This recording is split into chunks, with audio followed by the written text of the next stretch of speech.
Namaste viewers. I am Dr. SGV Satya from Satya Unani Healthcare, Hyderabad. మన customer care number వచ్చేసి 8074868274. ఈ నెంబర్కి మీకు యునాని వైద్యంలో ఎటువంటి సలహాలు సంప్రదింపులు కావాలన్నా ఏమైనా క్వరీస్ ఉన్నా మాకు వాట్సాప్ చేయండి, లేదంటే కనుక కాల్ చేయండి. మీరు ఏవైతే మమ్మల్ని క్వరీస్ అడుగుతారో వాటిలన్నిటికీ కూడా ఆన్సర్స్ మేము ఇలా నెక్స్ట్ ఎపిసోడ్స్లో మేము వాటిని క్లియర్ చేయడం జరుగుతూ ఉంటుంది. అయితే మనల్ని లాస్ట్ దీంట్లో అడిగిన ఇంకొక క్వశ్చన్ ఏంటంటే, మిల్లెట్స్ అసలు తినచ్చా? తినకూడదా? ఎవరు తినాలి? ఎంత తినాలి? మిల్లెట్స్ దగ్గరికొస్తే గనక యూజువల్‌గా ఎలా ఉంటుందంటే, అందరూ నన్ను ఒకటే అడుగుతూ ఉంటారు. ఏం తినాలి? ఏం తినకూడదు? చాలా కన్‌ఫ్యూజన్‌గా ఉంది.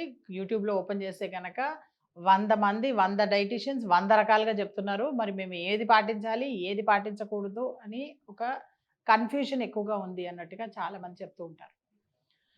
యూజువల్‌గా బండ గుర్తు ఒకటే.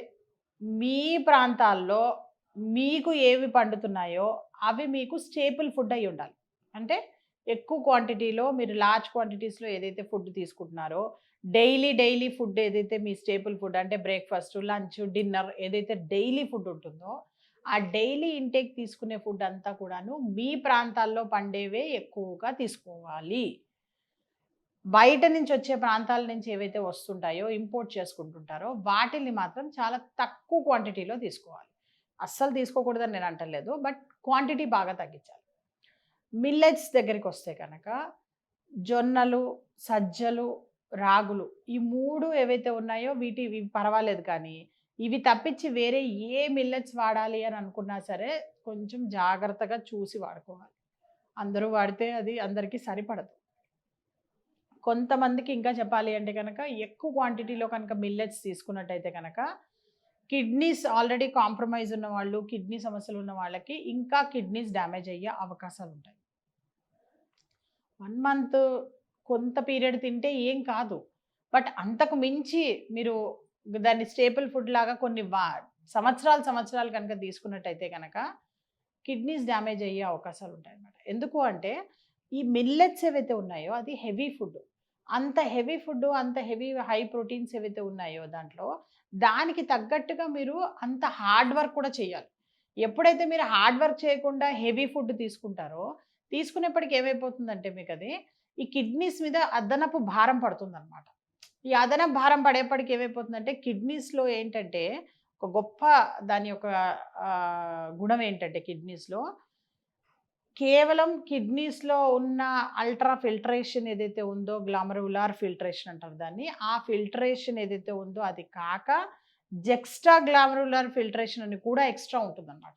అంటే ఒకవేళ ఎప్పుడన్నా వర్క్ ఎక్కువైతే గనక దానికి, వేరే ఇంకా ఎక్స్‌ట్రా కూడాను దానికి సపోర్టివ్‌గా కూడాను ఉంటాయన్నమాట.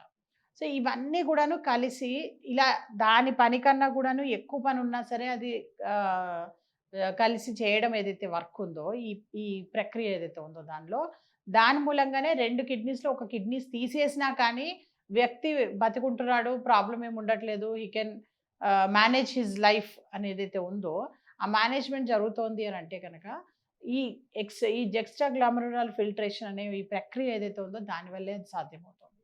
అండ్ కిడ్నీస్‌లో ఉన్న గొప్పతనం ఏంటంటే, ఆఖరి క్షణం వరకు కూడాను అవి వర్క్ చేస్తూనే ఉంటాయి.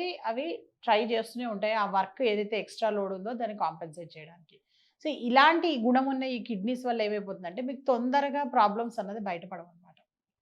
సో, ఎప్పుడైతే ప్రాబ్లమ్ బయటపడుతుందో అప్పటికే ఆల్రెడీ మనకి కొంత డ్యామేజ్ జరిగి ఉంటుందనమాట అక్కడ. సో, ఇలాంటి డ్యామేజెస్ ఇలాంటివన్నీ మనము వాటిల నుంచి బయటపడాలి అంటే గనక, మిల్లెట్స్ ఎవరైతే వాడుతున్నారో, రోజుకి ఒక్క చెంచా కనుక ఈ కొర్రలు, సాములు, అరికెలు ఇలాంటివి ఏవైతే ఉన్నాయో వీటిలన్నిటినీను ఒక్క చెంచా గనక గ్రైండ్ చేసుకొని పౌడర్ ఫామ్‌లో దాన్ని జావ చేసుకొని మీరు ఒక గ్లాస్ తాగినట్టయితే గనక పెద్దగా నష్టమేమి ఉండదు కానీ, వాటిల్ని అన్నానికి బదులుగా వాటిల్నే గుండీలు వండుకొని తింటే మాత్రం ప్రాబ్లమ్ అవుతుంది. సో, అలా కాకుండా మీరు ఒక చెంచా జావ చేసుకొని తాగండి. No issue. అదే జొన్నలు అలాంటివి తింటున్నారు అంటే గనక అన్నానికి బదులుగా జొన్న రవ్వ ఉడికించుకొని తినొచ్చు. కానీ మీరు కంపారిటివ్‌లీ మీరు చూసినట్టయితే గనక అన్నం వండుకొని తిన్నప్పుడు అన్నం తిన్నట్టుగా జొన్నలు అంతగా తినలేరు మీరు. సో, కంపారిటివ్‌లీ మీకు తెలియకుండానే మీరది తగ్గడం జరుగుతూ ఉంటుందనమాట. అండ్ కంటిన్యూయస్‌గా అండ్ ముఖ్యంగా చెప్పాలి అంటే గనక, ఈ డయాబెటిక్ పేషెంట్స్ ఎంతమందైతే ఉంటారో, వాళ్ళు గనక కంటిన్యూయస్‌గా ఈ జొన్నలు తిన్నట్టయితే గనక, వాళ్ళకి ఏ సమస్య ఉండదు. ఎందుకంటే ఆటోమేటికల్లీ వాళ్ళ బాడీలో లివర్ ఇవన్నీ కూడాను కాంప్రమైజ్ ఉంటాయి కాబట్టి, ఆ కాంప్రమైజ్ అయ్యి ఉన్న లివర్‌ని ఎప్పుడైతే జొన్నలు తింటే గనక, వాళ్ళకి చాలా హెల్ప్ అవుతుందనమాట. అంటే ముఖ్యంగా ఈ గ్లూకోజ్ ఏదైతే వాళ్ళకి అంటే ఎక్కువగా గ్లూకోజ్ ఇంటేక్ తీసుకోవడం వల్ల ఏదైతే సమస్యలొస్తున్నాయో వాళ్ళకి, ఆ సమస్యల నుంచి కూడా బయటపడాలి అంటే డయాబెటిక్ పేషెంట్స్‌కి యునానీ లిటరేచర్‌లో ప్రత్యేకించి రాయబడ్డదేంటంటే, వాళ్ళు జొన్నలు తినాలి రైస్‌కి బదులుగా అని చెప్పి వెరీ క్లియర్‌గా మెన్షన్ చేస్తుందనమాట.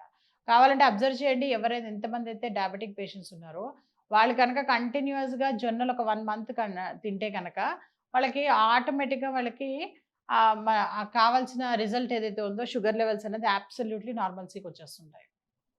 సో, జొన్నల వరకు ఓకే. బట్ అది తప్పించి ఇంకా వేరే జొన్నలు I mean to say millets ఏవైతే ఉన్నాయో అవి గనక తీసుకున్నట్టయితే గనక, ఓన్లీ ఒక్క చెంచా పొడి మీరు ఒక గ్లాస్ జావ చేసుకొని తాగండి. No issue. సో, అంతకు మించి తీసుకోకండి. తీసుకునేటట్టయితే గనక ఖచ్చితంగా ఎవరైనా ఒక డాక్టర్ సూపర్విజన్‌లో మాత్రమే దాన్ని కొంత స్టిప్యులేటెడ్ టైమ్ వరకు మాత్రమే తీసుకోవాలి అన్నమాట. సో, మిల్లెట్స్ మీద ఎవరికైతే డౌట్స్ ఉన్నాయో ఐ హోప్ వాళ్ళకి క్లియర్ అయ్యాయనుకుంటాను. ఇంకేమైనా డౌట్స్ ఉంటే గనక మాకు వాట్సాప్ మెసేజ్ పెట్టండి. లేదంటే కాల్ చేయండి. మేము ఆన్సర్ ఇస్తాం. Thank you so much.